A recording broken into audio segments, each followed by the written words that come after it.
Snapdragon 8 Gen 1 plus a QHD AMOLED LTPO 2 panel at 50k. That is fantastic pricing really, but there has to be some catch, right?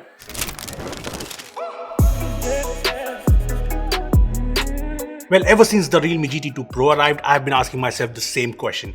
What's the catch? Is it the 8 Gen 1's thermal performance, throttling performance? Are there any major cost cuttings? Well, I'll talk about the catch, but first, I know you want to know about the 8 Gen 1's performance, so let's talk about that. So these are the specs of the phone, the same as the H30 Pro, which also has the same price tag, and these are great specs for the price. Now first up, here are the benchmark scores where the Realme GT2 Pro does really well as I was expecting, but the question with 8 Gen 1 is always the throttling, and I tested things. See, I ran all the 3 tests that we usually do with the CPU throttling test app twice just to be sure, and in round 1, the GT2 Pro was fairly impressive. In the first test, the result was 88%, the second test result is 90%, and there is more throttling in the 100 threads test, but it's not outright bad, it's okayish. In round 2, the GT2 Pro throttled a bit more. In the first test, it throttled to 70%, in the second test, it throttled to 73%, and in the 100 threads test, the phone did throttle just like in the first run, and the end result was 63% throttling. See, personally, I think the Realme GT2 Pro does fairly well in the CPU throttling test app as far as 8 Gen 1 phones go. I mean, yes, the phone does throttle in the 100 threads test, but I've done the same test a couple of more times, and I've seen a lot of 8 Gen 1 phones do a lot worse than this. As for the temperatures, the Realme GT2 Pro does hit 45 degrees after the 100 threads test, but generally after long hours of gaming or benchmarks, it was close to 40-41 degrees.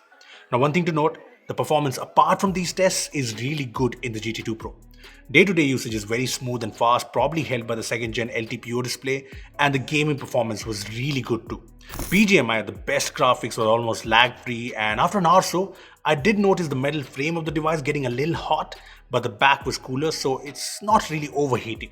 Anyway, if you ask me, the 8 Gen 1 chipset is not the biggest USP of this phone because you get the same specs in the Moto H30 Pro. The USP, I think, is Realme bringing a 2K 2nd gen LTPO display at this price. There's no other phone that can match these display specs at 50k.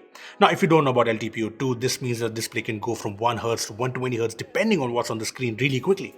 So here I am scrolling in the settings and it shows 120Hz, but the moment I stop, it quickly goes to 1Hz. When a YouTube video is playing, the screen switches to 30Hz. Now what's interesting is it's all pretty quick and this dynamic refresh rate should translate into better battery performance. Now it's not just the LTPO tech that's great, the panel is also high quality. So this is a high resolution display and the colors look very good, and then everything else, be it the brightness, the viewing angles, it's all on point.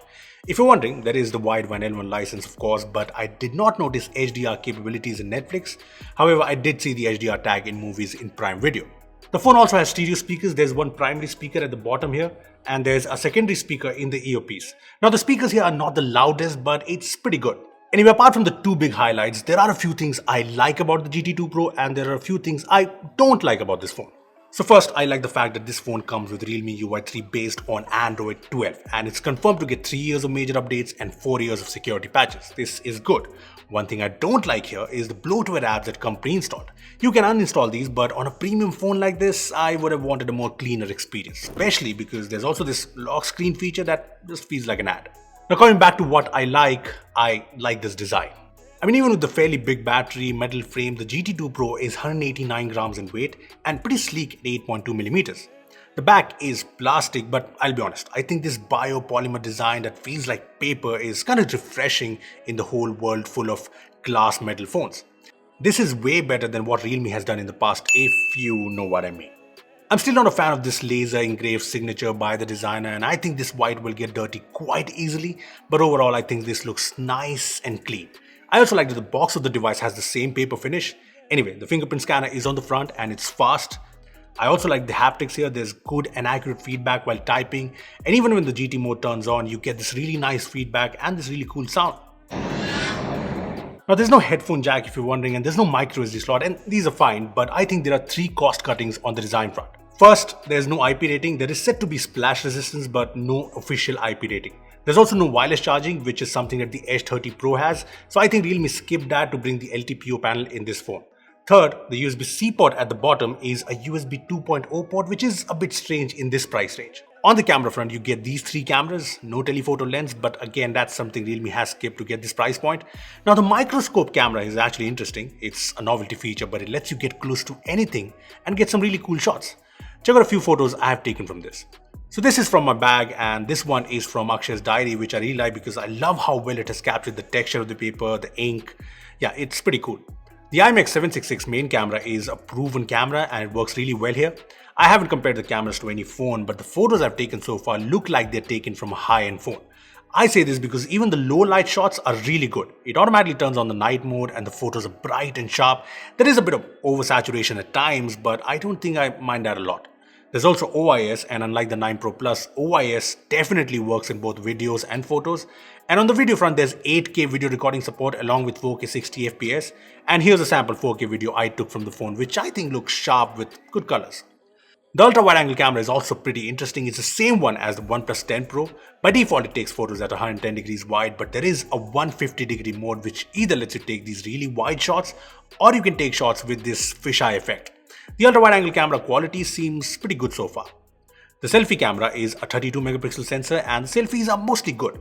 I felt most selfies have good sharpness and good enough detail, especially when the lighting is good. I also noticed good dynamic range, probably because HDR is set to auto always.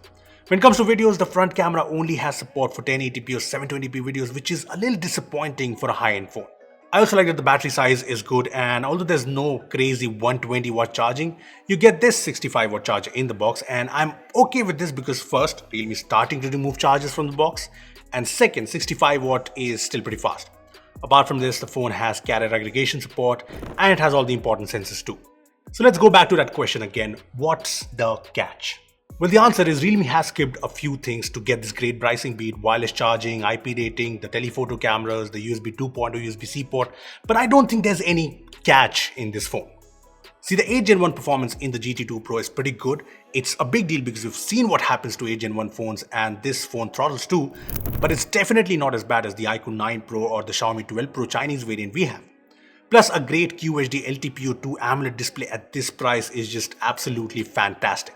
And I like the fact that there are no other weird compromises. Sure, Realme UI could be a lot cleaner, and I want Oppo, Realme and OnePlus to bring 4K recording on the front camera, but if you're okay with these points, this seems like a great deal at 50k. But this is not my final verdict because I'm yet to use this phone as my daily driver, compare its cameras, test the battery drain, but I want to know what you think of the Realme GT2 Pro at this price. Which one will you go for, the H30 Pro or the GT2 Pro? Comment down below. Also, give this video a like, make sure to share it, and subscribe to our channel for more amazing tech videos. But that's me signing off. Thanks for watching, and I will see you in the next one. कौन था ये बीच में? Super useful hack for texting. Here's how you can text 10x faster using this amazing trick. Let me show you.